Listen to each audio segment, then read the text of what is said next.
All right, folks. I made a list of bullet points and separating all the moves in free agency thus far. It's only been not even 6 hours, and a lot of these aren't even free agent signings. They're trades or extensions or rumors. So we'll just go through them all. So big moves. So not many superstars available, but Kawhi Leonard was traded to the Toronto Raptors, so he's making his return to the Raptors after his lone season there, winning them their first and so far only NBA championship. Um, gotta wonder how different NBA would have looked the last few years had he stayed in Toronto, because they had a great team around him. I'm not sure why. I mean, I guess he just wanted to go LA because he's from California, but man, really missed opportunity there.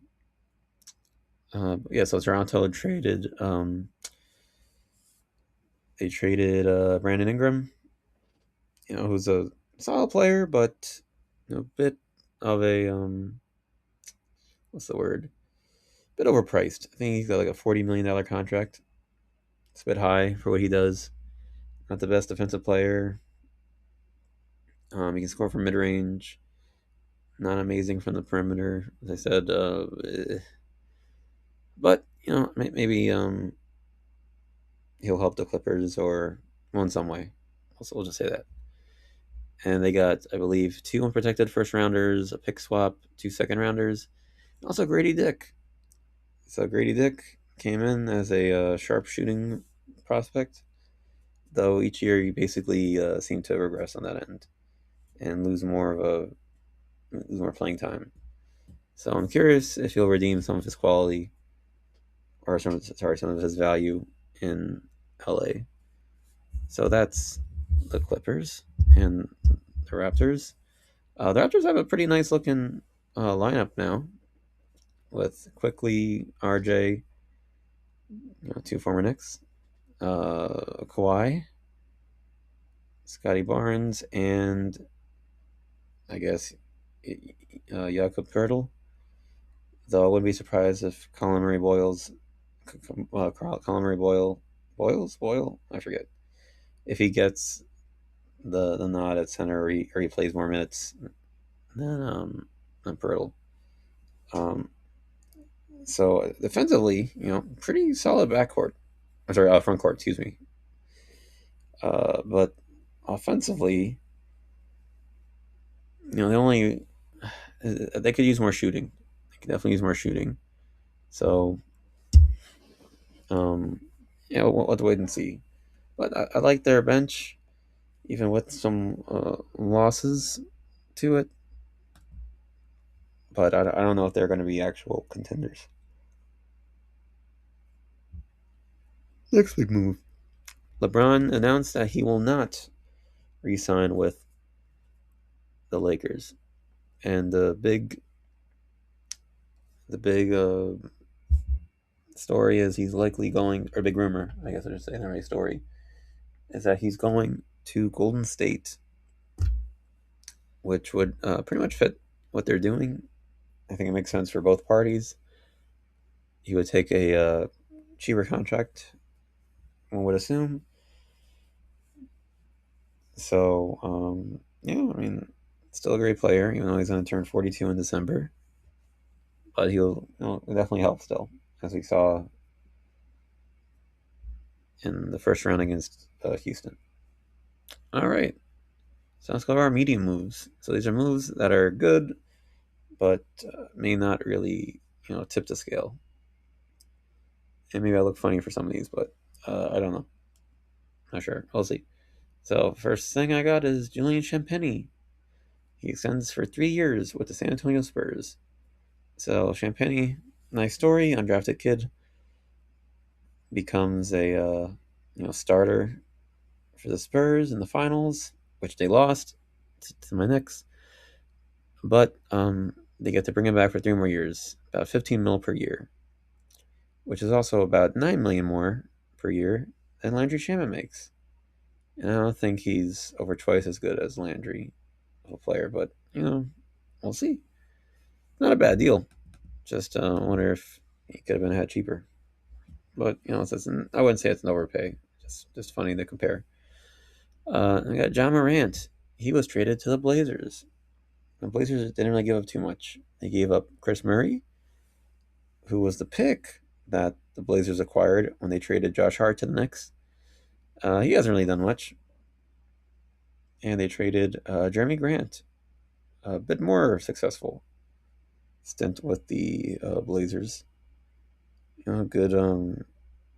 At least back in the day, I don't know what he's doing now, but back in the day, he was a good 3-and-D wing. I think when he went to Detroit, he started, enjoying, having the ball in his hands and making shots. So we'll see. We'll see what happens with these two. I'm really curious to see if Ja starts, how that looks. What happens with Scoot Henderson, if anything. We'll see. Tim Hardaway Jr. goes to the Miami Heat. So the Heat are likely losing Norman Powell, and that may not be such a bad thing, which is funny to say since they're losing an All Star. But they need a lot of holes filled. So getting a guy like Tim Hardaway, who is a veteran presence, good shooter over his career, he'll be a nice fit. So I think that's a good signing for them. Dean Wade to the 76ers. This could arguably be a small move, but I'm giving Dean Wade a little more credit here. So Dean Wade, was a long-time Cav, finally left the team to go to Philly for whatever reason. Maybe Cleveland's trying to shed some salary. Not sure why. Ooh, excuse me. But also, the Sixers, this may mark the end of the Kelly Oubre, uh, tenure in Philly. So something to see, watch and see, wait and see. But yeah, Dean Wade got a solid contract, 4 year, $39 million. Pretty solid for him. I'm not sure if this really moves the needle too much for the Sixers, but you know, so I probably could put it small. But I think Dean Wade's a good role player. Okay, now I got Keon Ellis, a beloved player of the Kings. He settled for 2 years and I think 18 million, 19 million, something like that. Interestingly, he's I think the first player ever to get a contract with both a player option and a team option. So as long as one party decides they want to stay, they're staying, or he's staying. Excuse me. So it's probably basically a 2 year deal. Um, Meeting moves here, but Lakers, should they acquire Quentin Grimes, because they're looking to acquire, I think that'd be a good pickup for them. I think he'll fill in the role that Marcus Smart filled last year while being more reliable from the floor. So we'll see, though. Quentin's passed around a few times as his fifth team in 6 years. Maybe he'll find a home. Now, also, Lakers have been rumored to be looking into signing Mr. Mamu. I'm not going to butcher his name. He had a good year for Toronto. The Lakers, I'm sure, would appreciate his offense. And yeah, I think that's not a bad deal. Solid stretch five.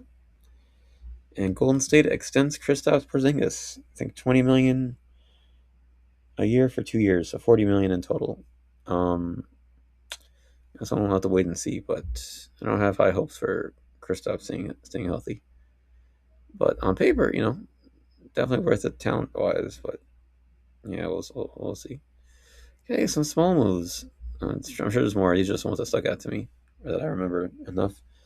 So Usman Jang will be returning to the Milwaukee Bucks on a 3 year deal, I think. Um, yeah, good for him. Bones Highland, right? It's not Nyland, right?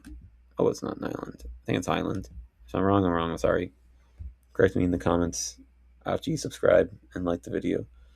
But he'll be returning to the Timberwolves, something like a minimum deal, which is fine. They don't really have any lead guards outside of LaMelo, which, I mean, ideally he'll be getting all that. But he has been injury prone in the past, so good to have another guard, even if he's more of a shooting guard in a point guard's body. And then lastly, Nurkic signs back with the Utah Jazz. This one was kind of strange to me, how much money he's getting. Okay. Um, so yeah, Nurkic could have been a vet minimum candidate, but he's back with the Utah Jazz for about 2 years, 20 million. And we got potentially and probably misguided moves. The Lakers, no secret, they've been courting Walker Kessler, and if the rumors are true, he may get 35 million about give or take season. So that's a lot of investment for a guy who didn't even play last year. He's had some injury histories, but at the same time, he's played for Utah, which during his whole tenure there, they were not really trying to compete. So we'll see how that works. But I mean, he's a good center. Just not sure if he's $35 million a year good, but again, we'll see. Also, Detroit, for some reason, extended Kevin Herter.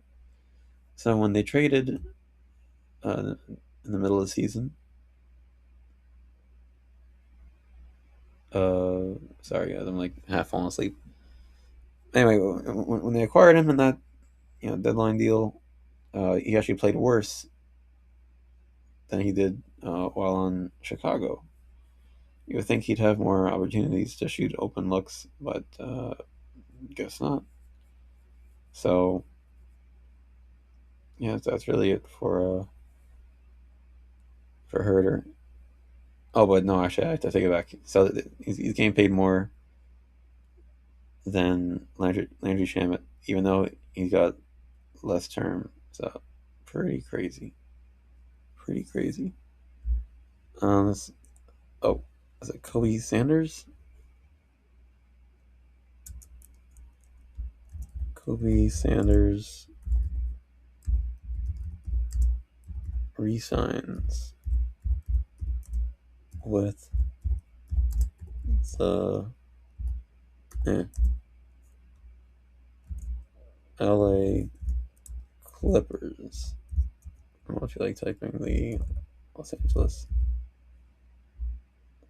So similar contract, I would assume, to Mohamed Diawara. So they get to keep him for quite some time. So overall, pretty good. Well, I'll check Hoops rumors one more time and see if anything happened this late at night. Oh, Rockets have signed a contract with Bogdan Bogdanovic. Oh, and I forgot Luke Kennard. Oh, sorry guys, I forgot some white guys. Um, Luke and look, Luke Kennard. Nope.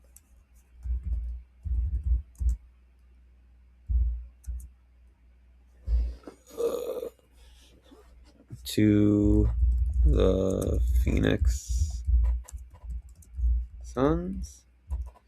And also, for Kennard's, it's only one Luke Kennard. NBA. Man, I don't feel like typing that. I don't know how. I'm just tired and lazy.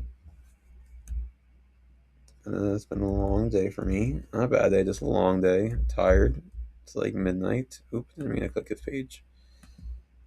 No, I don't want that.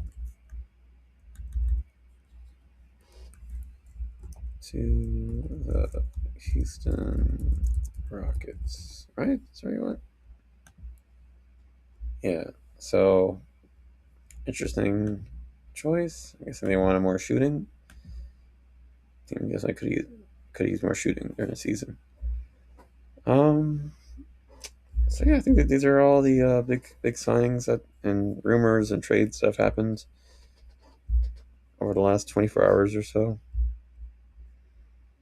and I'm sure more will come tomorrow. So we'll stop right here. Apologize, I'm falling asleep, but yeah, that's it. Thank you and good night.